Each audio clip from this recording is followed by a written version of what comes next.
Good morning. So this morning I wanted to show how I making tenons and preparing them to fit into the mortise for this leg. I'm actually making a chair, but this is just a sample piece that I created so I can test to see how they fit. So for starters, you can see I have a miter box set up with a stop block. And what I did first was to cut all of my pieces to exactly, in this case, 12 inches. So I have 3 pieces here. Grab this piece out of my vise. I have 3 pieces that are all exactly the same length. And I mean pretty much exactly. That's an important step. So next what I will do is I'll take my marking gauge. And the marking gauge I set to the depth of the tenon, which in this case was 3/8 of an inch, and I will mark all of these all the way around at 3/8 both sides.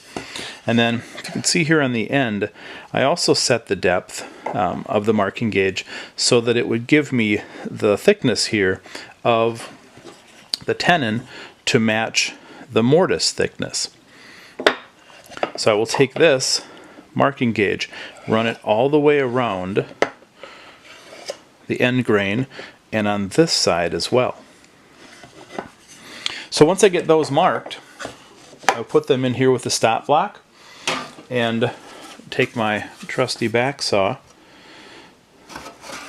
and saw through these, holding it nice and tight.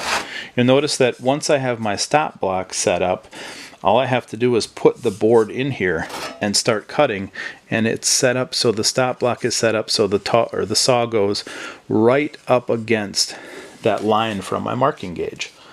So I will saw down just a little bit, bring it up, and test to make sure that I'm not going, let's see, look, this is a better one here, sawing to make sure I'm not going too deep. Then I will bring these out, hold them up, and just saw down here on the edge so that now I have this cut all the way around about down to my marking gauge here, about that depth. So the next step would be, traditionally what you might want to do is put this in a vise and take your, like a dovetail saw, your rip saw, and rip down through the end grain to cut this. But I noticed one problem when I was looking at some of the lumber. It had cupped just a little bit this way.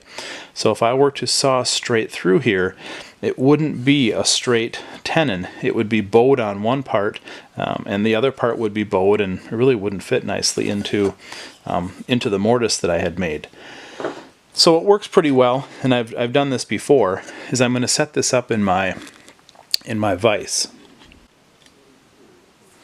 Alright, so I've set this up in my vise, and what I'm going to do is take my trusty joiner's mallet here and a chisel, and you can see that I have a little line from the marking gauge. I'll simply drop my chisel into that line and one simple little strike on the top, and it busts out that grain.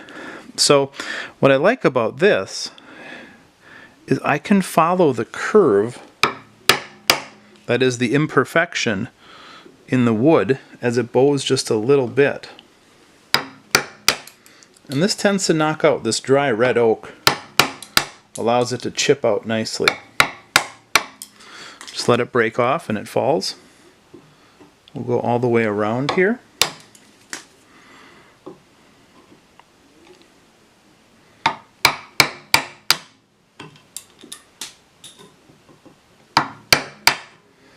Again, following that marking gauge, going along the bow.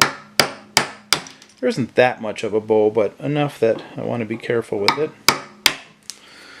So that knocks off the edge there, and now all I'll have to do is I'm going to take this out of the vise and I'm going to put it back into my miter box. Alright, so I put it back into the miter box. I'm not using any stop blocks. I'm really just using the back fence to hold the piece straight. And I have my shoulder plane. I love this shoulder plane. Cleaned it up. It's an older one I bought at an antique store, I think maybe for $15, $20. And it has a nice good iron in it. Sharpened it up and made sure that I squared the edges here. Now all I want to do is take this down just a little bit to keep it straight. I am still remembering that I have a little bit of a bow to this, so when I use this, I'm going to rock it just a little bit.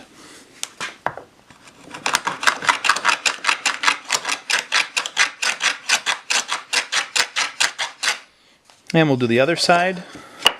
Now here, this is the bowed side. I can't do much about this. The ends will probably come down a little bit more than the center, but I'm not too worried about that. I will grab my piece with the sample mortise in it, and you see it fits right in there.